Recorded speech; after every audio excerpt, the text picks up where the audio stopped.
Halo pemirsa, jumpa lagi dalam program Doncast. Kali ini bersama saya Tasya Liutmila. Dan saya Don Bosco Slamet. Ya, Bang Don, ini kita sehari setelah pencoblosan Pilkada serentak 2024. Apa kira-kira rasanya Bang Don setelah kemarin melewati Pilkada serentak yang 545 daerah itu? Yang pertama, Jokowi masih ada. Oke. Pengaruhnya ya? Plus sapu bersih, kecuali DKI. Kecuali DKI. Itu sangat-sangat menarik. Mungkin tidak mengejutkan. Jadi sebetulnya kalau lihat ini tidak ada berita baru. Nggak ada yang mengejutkan, Bro? Tidak ada berita baru. Jadi baru ada berita jika PDIP sendirian sapu bersih. Iya, kemarin ini berarti menangnya juga memang menang hanya di satu daerah ya? Iya, untuk hanya Jawa. satu daerah. Oke, baik. Nah, kita untuk membahas lebih jauh soal ini, kita sudah kedatangan tamu pemirsa di Doncast. Saat ini sudah ada pendiri SMRC, Saiful Mujani. Mas Saiful, terima kasih sudah hadir di Doncast. Terima kasih. Prof, terima kasih. Biasanya selalu mencerahkan. Iya, Mas Saiful, kalau mengamati hasil quick count per tadi malam kan sudah hampir 100% semua hasil quick count-nya. Kita sedang menanti bagaimana hasil real count dari KPU berjenjang. Tetapi kalau melihat angka-angka di seluruh daerah, terutama mungkin Pulau Jawa, kita bisa menyimpulkan bahwa Kim Plus menang dan kemudian PDI memang calon-calonnya akhirnya keok kecuali untuk di Jakarta. Analisa Anda seperti apa? Jakarta juga belum final, kan? Jadi jangan-jangan Jakarta juga kalah. Masih mungkin seperti itu ya? No, well, kita nggak menutup kemungkinan ya kan. Jadi kita melihat secara objektif aja. Posisinya sekarang sangat tipis. Beda dengan di Jawa Tengah, beda dengan Jawa Timur, beda di Banten gitu ya. Jawa Barat itu kan besar-besar bedanya. Jakarta ini tipis. Oleh karena itu secara objektif kita lihat apa yang akan terjadi gitu ya. Tapi apapun yang terjadi, harapan kita adalah itu jurdil gitu ya. Tidak mencederai proses pemilu pilkada yang sudah kita lakukan. Nah, lepas dari yang Jakarta ini, tadi kesimpulannya bahwa seperti Bang Don bilang, Kim Plus menang besar. Kalau mau disederhanakan lagi Bang, Kim Plus itu Jokowi menang besar, ya. Karena bagaimanapun Kim Plus itu kan dibuat pada masa Pak Jokowi masih presiden, kan gitu loh. Dan upaya reasoningnya adalah untuk menyatukan kekuatan positif, untuk menyatukan kekuatan daerah dengan pusat untuk pembangunan Indonesia. Kalau ngomong seperti itu kan kenapa jelek gitu kan? Kan tidak ada jelek ya. Mungkin highlightnya 2 bulan setelah tidak menjadi presiden, dia masih punya kekuatan untuk menentukan orang-orang yang dia inginkan ya? Iya betul. Dan saya kira itu udah dibuat sebelum lengser kan? Itu kan dibuat sebelum lengser. Misalnya Pak Kapolri-nya masih di situ, ya kan? Itu kunci masih di situ. Depdagri masih di situ. Jadi itu saya kira satu hasil negosiasi sebut begitu atau kompromi atau bargain antara Pak Jokowi dengan Pak Prabowo. Tapi jauh yang dibungkus dalam istilah keberlanjutan. Keberlanjutan, iya. Dan itu legitimate, sah aja dia menggunakan istilah keberlanjutan, ya kan? Bahwa kemudian dibalik itu adalah kewajiban para lawan-lawannya untuk membongkar apakah itu berlanjutan atau bukan.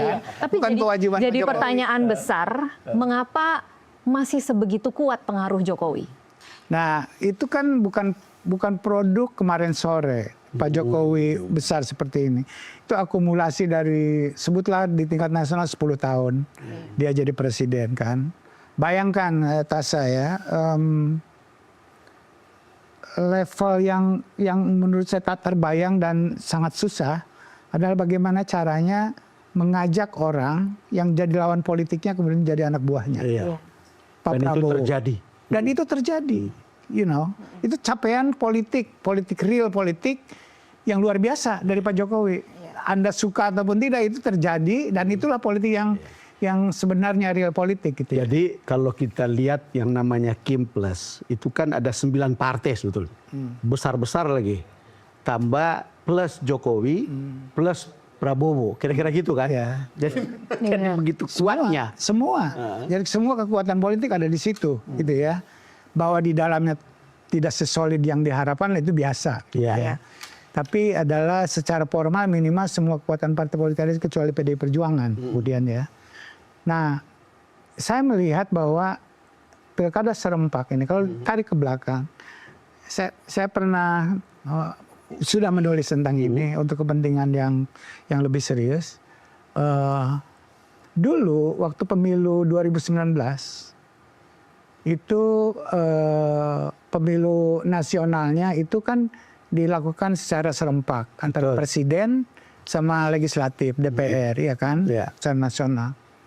Dan waktu itu berat melakukan itu. Kemudian ada ide di DPR untuk mengevaluasi kembali Supaya ada jarak. supaya ada jarak. Karena sebelum-sebelumnya baik-baik saja pemilu itu. Jadi ingin evaluasi itu satu. Kedua, dipersoalkan juga adalah pilkada serempak. Ada ide itu di DPR. Yang menentang ini Pak Jokowi. Saya membacanya ini Bang, ya, setelah pemilu 2019. Bacaan saya adalah Pak Jokowi punya agenda untuk mengontrol pemerintah daerah. Karena apa? Dia akan menghadapi pemilu 2024. Betul. Ini pejabat-pejabat yang diangkatin oleh dia semua di daerah-daerah itu pandangan saya ya. Dan itu terbukti gitu ya sekarang. Jadi orang gubernur-gubernur PLT itu kan diangkatin oleh Jadi ini presiden. tidak datang tiba-tiba dan semua peristiwa yang ada sekarang adalah desain sebelumnya. Persis. Dia udah punya rencana itu dan dia melakukan itu dan itu terbukti efektif gitu ya. Sama dengan Pak Prabowo juga. Jadi Pak Prabowo bukan produk kemarin sore. Bersama-sama dengan Pak Jokowi kan.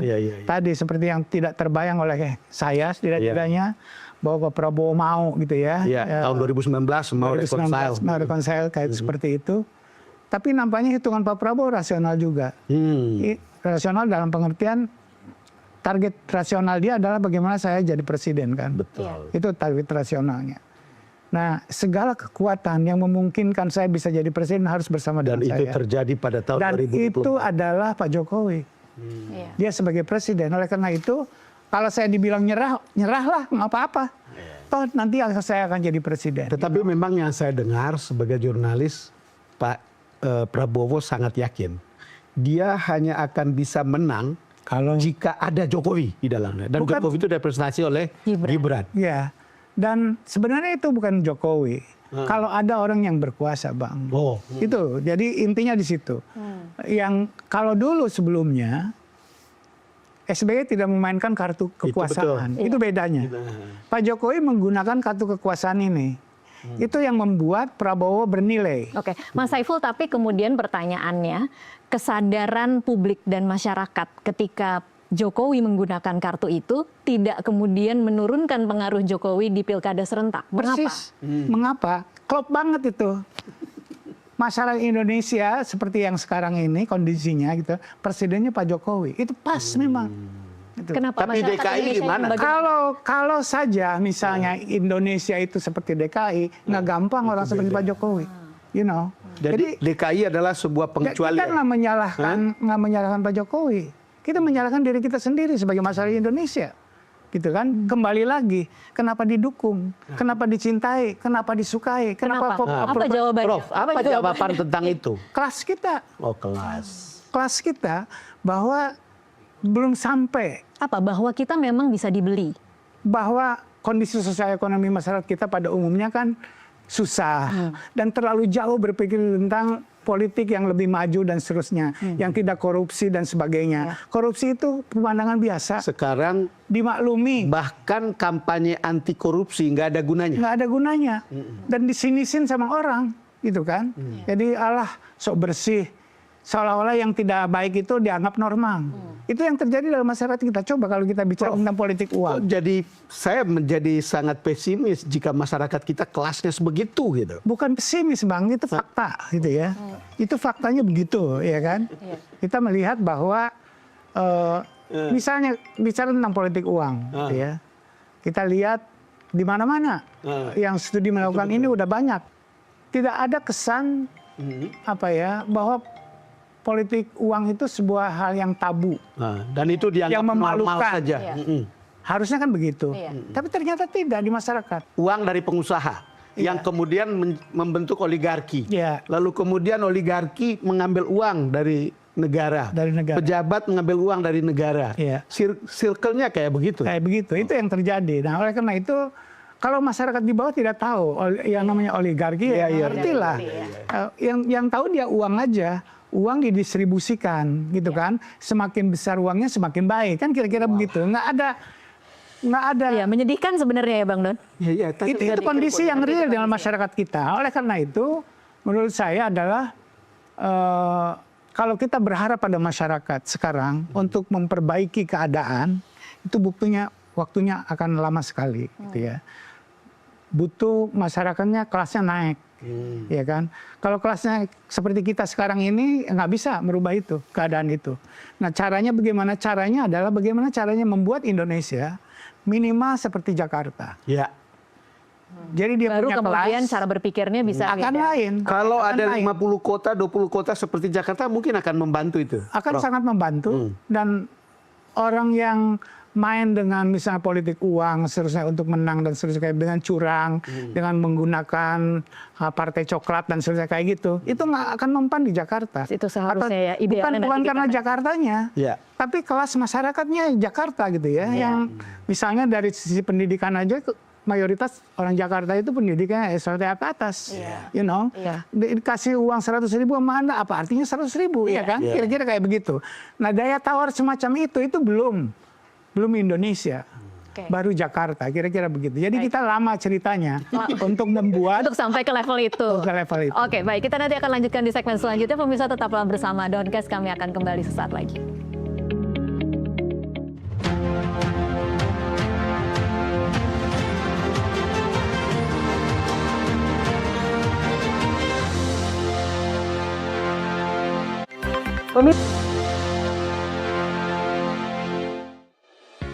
Pemirsa, terima kasih Anda masih menyaksikan Doncast. Kami masih bersama pendiri SMRC Saiful Mujani.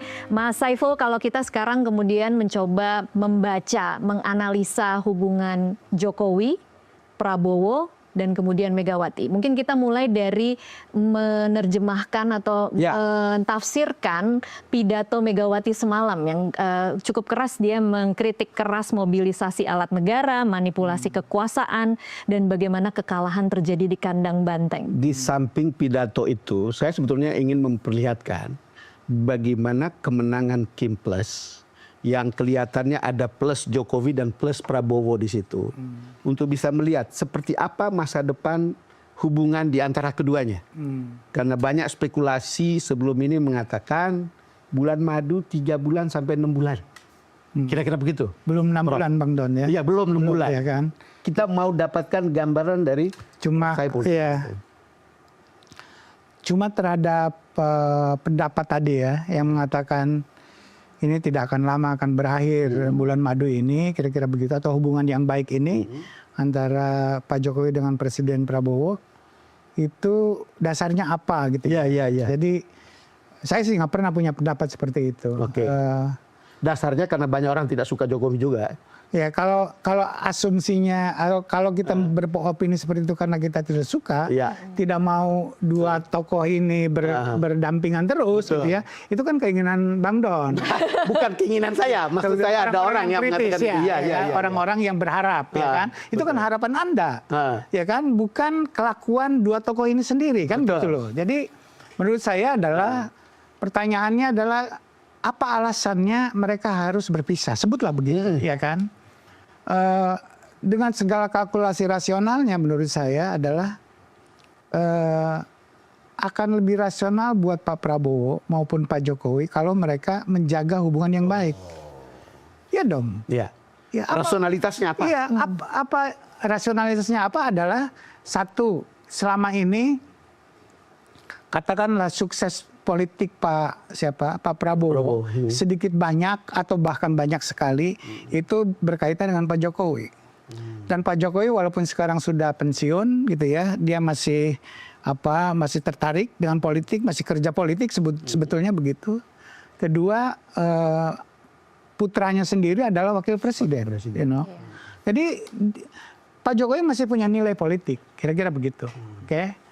Dan selama 10 tahun seperti yang saya katakan tadi adalah ya udah investasi banyak di dalam politik Indonesia ini. Gitu ya. Pada waktu itu Pak Jokowi tidak sungkan-sungkan menggunakan resources negara untuk kepentingan politik. Jadi hari ini ketika kemudian publik punya persepsi negatif kepada Jokowi, Prabowo tetap berdiri di samping Jokowi. Iya. Dan yang negatif itu segelintir orang. Hanya segelintir, itu yang harus digarisbawahi. Hanya segelintir, Bang Don. Itu Bang, sama Saiful, Bang Don, dan teman-teman jurnalis itu. Ya kan, bukan seluruh Indonesia. Bukan seluruh Indonesia. Itu faktanya adalah Prabowo dipilih jadi presiden, ya kan? Satu, pilkada disapu bersih, ya kan? Yang didukung oleh Pak Jokowi ini. Kenapa tadi pertanyaan kita mulai dengan hasil pilkada? Artinya kan kalau kita lihat hasil pilkada ini kan bisa jadi starting point untuk Pilpres 2029. Betul. Artinya kalau lihat hasil pilkada lalu kemudian keduanya jalan bersama, ya mestinya bisa kemungkinan sampai 2029 itu. Yes. Saya tidak melihat bulan madu 2-3 bulan. Ya. Ini targetnya yang jangka panjang. Atau menengah sampai setidaknya 2029. Kita tidak berharap sesuatu yang buruk terjadi Pak Prabowo gitu kan. Pak Prabowo sukses, kita harapkan jadi presiden 5 tahun ini dan kemudian maju kembali dan Gibran tetap menjadi wakilnya, iya kan? Kan itu hal yang normal. Normal dalam politik. Iya kan, tidak terjadi goncangan seperti itu. Caranya ya jangan pecah dengan Pak Jokowi dong, salah satu unsur perekatnya, iya kan? Oleh karena itu justru saya tidak mengerti kalau orang beropini Pak Prabowo akan meninggalkan Jokowi, apa poinnya? Ini poin yang sangat menarik. Iya. Pertanyaan berikutnya adalah, sekarang ada Pak Prabowo, ada Pak Jokowi. Posisi Ibu Mega itu di mana dalam kasus seperti ini? Mau join atau tetap di luar gitu? Karena di sini ada Pak Jokowi. Saya kira Pak Prabowo sudah membuktikannya. Setidak-tidaknya dalam beberapa bulan ini. Tesnya adalah pilkada ini. Apakah Pak Prabowo tidak bersama-sama dengan Pak Jokowi dalam pilkada ini? Kan sama-sama. Sama-sama. Dan mengabaikan Ibu Mega. Iya kan? Jadi Pak Prabowo melihatnya ini politik biasa saja. Iya kan? Jangan marah lah Ibu Mega, kira-kira kayak gitu ya. Kalau mau ya bersama-sama dengan kita. Kan Pak Prabowo ingin banget Ibu Mega bersama-sama. Tapi Mega tidak akan. Tapi Ibu Mega kan tidak mau. Ada Jokowi. Iya, kira-kira kayak begitu kan. Kalau Pak Jokowi kan tidak persoalan dengan Ibu Mega dan tidak persoalan dengan Pak Jokowi. Pak Prabowo maksudnya. Pak Prabowo, ya. Pak Prabowo itu tidak punya persoalan dengan Ibu Mega dan tidak punya persoalan dengan Pak Jokowi. Jadi kan enak posisi seperti itu. Jadi kalau Pak Jokowi, Ibu Mega dengan Pak Jokowi tidak akur, sebut begitu, ya itu urusan dua orang itu, bukan urusan saya. Oh gitu ya, sesimpel itu ya berarti. Saya kira penonton akan lebih cerah untuk memahami ini dari Prof. Saiful. Menurut saya sederhana kan, kayak begitu. Dan itu menguntungkan. Buat apa saya harus bermusuhan dengan Ibu Mega? Ya kan? Kalau bisa Ibu Mega dengan saya. Mungkin soalnya begini. Bang Don dulu, Bang Don. 9 dari 10 orang PDIP, 10 orang kita tanya orang PDIP soal hubungan antara Ibu Mega dan Pak Prabowo, 11 mengatakan baik-baik saja. Ya, 11 mengatakan. Yang satu siapa Bang Don? Kedua, orang-orang dekatnya Pak Prabowo maupun Jokowi, kalau kita tanya 10 orang, 11 yang mengatakan 2 orang ini punya hubungan baik-baik saja, tidak ada masalah. Pak Prabowo sama Jokowi. Iya. Betul. Baik-baik saja gitu. Cuman kan di luaran sana, segelintir atau apapun lah ceritanya, kan orang selalu berpikir, aduh kok politiknya kayak begini gitu. Benar. Ingin sesuatu yang beda. Gitu. Itu kira-kira. Iya betul, itu betul. Tapi itu harapan dan keinginan penonton, ya kan? Iya, bukan seorang pengamat yang objektif. Iya kan? Objektif itu artinya kita harus memahami kepentingan Pak Prabowo apa, kepentingan Pak Jokowi apa. Ini bukan berpikir pragmatis ya Mas Saiful? Bukan berpikir seperti ini, bukan berpikir pragmatis. Bukan berpikir pragmatis, kita menjadi objektif. Bahwa bukan mendiktekan keinginan saya. Tapi kalau kemudian ada keinginan saya misalnya, saya jelas dari dulu saya tidak mau Pak Prabowo jadi presiden, ya kan? Senang sekali kalau itu pecah antara Pak Jokowi dan Pak Prabowo kan gitu loh, hancur-hancurin orang Paudi itu ya kan? Itu keinginan saya, ya kan? Fakta objektifnya? Tapi fakta objektifnya kita sebagai ilmuwan begitu, intelektual, adalah bahwa bagi Prabowo sangat menguntungkan kalau dia bersama-sama dengan Jokowi. Oke, tapi pertanyaannya mungkin Apa alasannya harus pecah dengan Jokowi? seberapa independen Prabowo sebagai presiden di luar pengaruh seorang Jokowi yang dia ingin jaga hubungan baiknya selama 5 tahun? Saya kira independensi itu sangat bisa dirasakan sendiri oleh Pak Prabowo gitu ya. Dan selama dia merasakan nyaman dengan semua ini, langkah-langkah misalnya katakanlah di Jawa Tengah yang ingin jadi gubernurnya adalah Pak Lutfi, misalnya kayak begitu. Saya endorse lah ya. Ya, misalnya kayak gitu, Pak Prabowo tolong di endorse ini. Oke, Dia kerja. why not? Oh iya. Iya, Jadi dia akan kerjakan semua yang diinginkan oleh Jokowi selama itu tidak mengganggu dia. Gitu. Selama itu menguntungkan. Oke. Emangnya Itu politik. Emangnya politisi kayak apa otaknya? Gitu. Yang ada di otaknya hanya kekuasaan Dan kepentingan. dan kepentingan. Bukan kita berperilaku seperti itu, tapi bagaimana kita memahami para politisi ini, gitu loh maksud saya. Iya. Nah, Betul. ini kembali lagi. Saya ingin teruskan pertanyaan. Karena kan cerita di luaran sana, bukan. Yang berkembang itu ada matahari kembar. Pak Jokowi sama Pak Prabowo. Ya, kira-kira begitulah. Ya enggak lah. Menurut saya di situ ya itu karena ada harapan tadi ya. Ya, karena ada harapan. konflik, ada harapan. Jadi tidak objektif menurut saya. Yang objektif adalah bahwa Pak Prabowo membutuhkan kalau perlu semua orang mendukung dia. Semua orang mendukung dia. Itu kan objektifnya begitu penguasa. Kan sejak awal memang ingin satu meja. Jangan ada oposisi. Itu kan doktrinnya Pak Prabowo. Kita ini negara Pancasila. Gotong royong, semua sama-sama, semua keluarga. Pak Jokowi juga berpikirnya kayak begitu. Iya, Ketika dia ini hasil berkuasa. berguru dari Jokowi ya Persis, kemudian. ini sama gitu ya. Jadi Itu apa karena kepentingan politik atau personality seorang Prabowo? saya kira pada politik yang mikro seperti ini ya. Mikro itu artinya hubungan antara Pak Personal. Prabowo, personal Pak Prabowo dengan tokoh-tokoh politik yang lain tidak bisa dipisahkan dari kecenderungan pribadinya gitu loh. Tadi seperti Bang bilang, Pak Prabowo ini punya kecenderungan setia atau loyal sama orang, Iya. gitu ya. Oke, kita akan lanjutkan lagi di segmen selanjutnya. Pemirsa tetaplah Pemirsa tetaplah bersama Downcast, kami masih akan kembali sesaat lagi.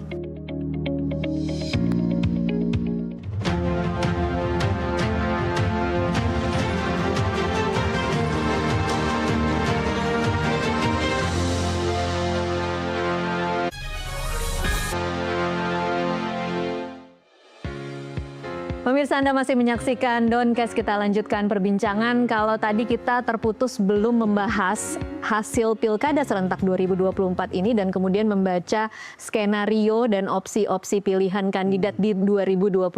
Mas Saiful Mujani, prediksinya seperti apa? Pilkada ini adalah satu tes gitu ya. Seberapa penting Pak Jokowi. Terbukti masih penting. Terbukti cukup penting. Setidak-tidaknya Pak Jokowi itu istilahnya itu sejalan dengan Indonesia secara umum, masyarakat Indonesia maksud saya.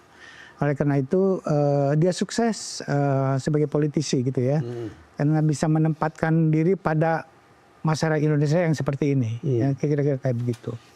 Nah kemudian Membaca 2029 ini? 2029 ini dari tes ini, gitu ya. Yang paling utama adalah pertama dia punya jaringan politik di berbagai daerah, gitu ya. Terutama di Pulau Jawa, yang pemilihnya paling banyak adalah di Pulau Jawa. Dan oleh karena itu sukses pilkada ini merupakan satu resource penting untuk 2029. Oke. Seperti saya katakan sebelumnya bahwa sukses 2024 itu tidak bisa dipisahkan dari PLT. Betul. Iya, dari PLT itu. Nah sekarang adalah gubernur, bukan PLT, gubernur Beneran ya, udah gubernur beneran. ya kan? Iya. Dan pilkadanya itu akan dilakukan setelah Pilpres lagi. Ya kan? Ketika mereka sedang berkuasa. Artinya hasil yang sekarang atau pejabat-pejabat daerah sekarang adalah pekerja-pekerja politik Untuk 2029. 2029. Sekarang kan kita menduga-duga nih. Ya. Ini mereka jalan bersama, Pak Prabowo sama Pak Jokowi akan jalan bersama 2029. Lalu kemudian Pilpres 2029 selesai dong, Prof. Itu. Masa nggak ada lawan? Nah persis. Jadi sekarang kita ngitungnya bukan seperti harapan tadi yang dikemukakan oleh Bang Don akan terjadi matahari kembar yang pecah. Kan itu udah selesai cerita itu. Gitu ya. Jadi ini solid. Dua pimpinan ini, yang satu mantan, yang satu masih menjabat kuat sekarang, yang dari pengamatan saya populer. Pak Prabowo populer di masyarakat seperti Pak Jokowi juga. Ya itulah masalah Indonesia gitu maksud saya. Nah jadi ini udah selesai. Dan ini akan solid sampai 2029. Wakilnya akan Gibran lagi kemungkinan itu. Siapa penantangnya berarti? Yang pertanyaannya adalah ini akan ditantang oleh siapa, kan gitu loh. Nah, oleh karena itu resource-nya yang akan menjadi penantang kan salah satunya adalah tentu dari partai politik. Karena hanya partai politik yang bisa mencalonkan. Kedua mungkin dari elit-elit pemerintah daerah, termasuk ormas gitu ya, yang berpengaruh. Siapa mungkin Yahya Stakuf, kita tidak tahu NU karena besar gitu ya. Itu contoh aja, atau dari Muhammadiyah. Terus kemudian juga dari elit nasional sekarang, dari menteri-menteri, dari partai dan dari gubernur kemungkinan ya. Nah, siapa sejauh ini lawan terberatnya kira-kira Mas Saiful? Sejauh ini saya belum melihat. Bukan yang gagal menjadi gubernur di Jakarta? Saya kira Anies maksudnya. Iya. Anies tuh udah bisa jadi calon, dia udah syukur banget. Gitu. Jadi kalau minta jadi itu terlalu banyak, you know.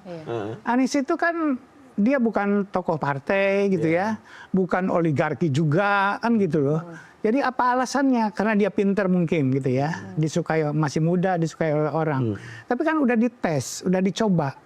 Alasan itu udah dicoba oleh Bang Surya gitu ya. Ternyata tidak mudah kan kira-kira begitu. Kan kemarin orang jadi menurut saya apakah dia akan maju lagi? Apa alasannya Anies harus maju lagi? You know, pertama tadi dia harus punya resource untuk maju itu. Pertama yang paling misalnya penting 5 tahun ini dia bikin partai begitu. Artinya dia kalau bukan bikin ikut partai lah. Itu partainya Bang Surya kan udah capek kelihatannya gitu. Masuklah ke situ kan gitu. Siapa tahu jadi apanya kan di situ Bang Dong ya kan? Iya kan? Saya atau partai yang lain terserah lah gitu ya. Itu satu. Kemarin Prof, ini kemarin itu kan orang berbicara tentang Andika adalah salah satu kandidat jika lolos di Jawa Tengah. Jawa Tengah, oke. Tapi saya kira itu logis ya, berharap Pak Andika. Di kita seperti Prabowo, seperti SBY ada tradisi tentara gitu ya yang punya nilai positif di hadapan pemilih kita, dikagumi, disegani dan dihormati, itu tentara. Dan Pak Andika bintang 4 dan dilihat dari kapasitasnya juga bagus gitu ya. Saya lagi kampanye nih kayaknya. Tapi saya bantu ini Mas. Tapi terbukti kan gitu ya, tidak cukup kekuatan Pak Andika ini dites di Jawa Tengah gitu ya. Jadi tadi Pak Andika itu belum match dengan Indonesia, dengan pemilih Indonesia. Pemilih Indonesia itu becek sekali, itu yang saya maksud. Coba ulang, pemilihan Indonesia itu becek sekali. Jadi orang seperti Pak Andika yang ingin lurus saja, mungkin logistik juga tidak terlalu punya banyak, kira-kira begitu. Itu tidak cukup di Indonesia berpolitik dengan cara seperti itu, kira-kira menurut saya. Nah, oleh karena itu, setelah Pak Andika dites seperti itu, kita harus melihat yang lain. Dari partai ada AHY kan? Dari partai misalnya AHY. AHY masih muda gitu ya. Dan menurut saya itu salah satu yang bisa dihitung. Punya kemampuan komunikasi yang baik. To some extent mungkin personality juga oke gitu ya. Tidak meletup-letup semacam itu. Tidak emosional. Saya kira salah satunya AHY ya. Bintang 2029 punya partai ini. Ya jadi itu dari partai. Itu pilihan. Partai yang lain lagi, partai mana? Kita lihat aja di Golkar. Ya kan? Bahlil maksudnya. I don't think so gitu loh. Jadi Ridwan Kamil bagaimana? No. Jadi gini loh, ada pakemnya untuk jadi, ada rumusnya. Ada rumusnya untuk jadi calon presiden. Makanya saya heran itu ada calon independen di DKI, siapa itu? Iya, itu kita nanti bahas juga tuh. Iya. Tapi hasilnya kemarin Dharma Pongrekun Kunwardana. Tapi itu hasilnya kemarin juga lumayan mengejutkan ya. Iya tentu mengejutkan. Tapi kan itu main-main aja menurut saya. Iya. Jadi kalau orang mau maju menjadi presiden Indonesia, masyarakat kita masih tadi yang saya sebutkan, belum seperti di Amerika milih Obama. Jadi Ya kan belum. Apa berarti rumusnya Jadi apa? kelihatan- Rumusnya satu adalah kita harus urusi dulu masalah saranya. Saya bukan penganjur sara, tapi fakta politiknya begitu. Jadi saranya harus dibersihkan. Bang Don nggak bisa Nggak bakal nyalon. bisa jadi presiden. Nggak bisa jadi presiden, Bang Don gitu. Bukan saya rasis sama Bang Don. Iya, tapi- Sebagai orang NTT dan seorang non Muslim, misalnya kayak begitu. Bukan itu poinnya. Poinnya adalah masalah Indonesia kayak begitu kelakuannya gitu loh. Nah oleh karena itu kita harus ngecek. Misalnya di Golkar, siapa di Golkar? Harus dicari pimpinannya yang orang Jawa. Makanya ketika saya dengar Pak Jokowi mau jadi apa? Mau jadi pembina Golkar. Waduh, apa mau jadi calon presiden lagi? Kepikiran sama saya itu ya satu. Kedua harusnya Erlangga. Erlangga cukup memenuhi syarat itu, ya. Dia orang Jawa gitu ya. Cukup teknokratik dengan Golkar kayak gitu. Tapi kan habis gitu. habis atau dihabisin. Atau dihabisi. Jadi di Golkar sekarang saya tidak melihat tokoh. Yang muncul justru di Golkar itu sering tokoh-tokohnya itu di luar Jawa. Bukan orang Jawa yang jadi pimpinan Golkar. Misalnya lihat Pak Ica, orang Sumatera gitu ya. JK. Ambar Tanjung, JK. orang Sumatera, JK, orang Sulawesi, kira-kira gitu. Kita bukan rasis, bukan soal itu. Orang Indonesia kelakuannya masih kayak begitu. Dan Artinya mereka, begini. para elit juga paham tentang itu. Prof, apakah artinya begini, kalau orang mau jadi presiden ini bukan soal gambaran ideal dari seseorang untuk menjadikan Indonesia itu seperti apa, tapi dia harus adaptif dengan situasi Indonesia sendiri. Sekarang gitu loh. Jadi Bang jangan membayangkan Anda itu sekarang ingin merubah masyarakat Indonesia. Bukan. Anda harus menyesuaikan dengan apa maunya orang Indonesia, dengan pasar. Pemilih itu ya pasar ya. Jadi Anda bukan mau membuat produk baru untuk merubah sikap masyarakat, pemilih masyarakat. Mengapa tidak bisa merubah sifat masyarakat? Atau Itu lama. lebih lama? Butuh 50 tahun. Jadi kalau kita punya satu calon yang kemudian bisa memenuhi kriteria dari sisi substansi, tetapi kulitnya kemudian tidak memenuhi sara yang tadi Mas Saiful, lebih baik nggak usah dimajukan begitu ya? Bukan nggak baik, terbukti tidak bisa. Terbukti tidak bisa. Kita sih ingin, misalnya siapa? Saya pernah membayangkan Pak SBY oke lah menurut saya ya, lumayan. Misalnya pernah saya membayangkan orang kayak Gita Wirjawan. Oke. Saya ingin dia jadi presiden. Pernah saya membayangkan waktu itu dia ikut konvensi juga. Nggak lewat, gitu kan? Nggak gampang, gitu kayak gitu. Oleh karena itu orang seperti Pak Prabowo, dia orang Jawa, insisten gitu ya. Dia cukup konsisten juga. Terus menerus udah kalah nggak apa-apa, maju lagi kayak begitu ya. Harus ada orang seperti itu dari partai politik. Siapa? Sekarang tadi dari Golkar agak susah, mau dari PDIP ya sekarang. Dari PDIP kita harus melihat bagaimanapun PDIP masih partai paling banyak suaranya kan. Siapa dari PDIP? Pertanyaan pada bapak-bapak, ibu-ibu di PDIP. Dan saya yang jawab gitu. Jadi tapi kita berharap kan salah satu resource-nya ya dari partai politik itu. Partai politik salah satunya yang besar adalah dari PDIP. Nah PDIP kan cukup terbuka untuk rekrutmen politik. Buktinya adalah orang seperti Mahfud, orang seperti Ganjar bisa jadi calon, iya kan? Nah harapan tadi ketika muncul Pak Andika, mungkin Pak Andika juga bisa. Tapi kan terbukti di Jawa Tengah belum match antara Pak Andika dengan politik Indonesia pada umumnya. Oke, baik. Kita masih akan lanjutkan nanti di segmen terakhir. Pemirsa tetaplah bersama Doncast. Kami masih akan kembali sesaat lagi.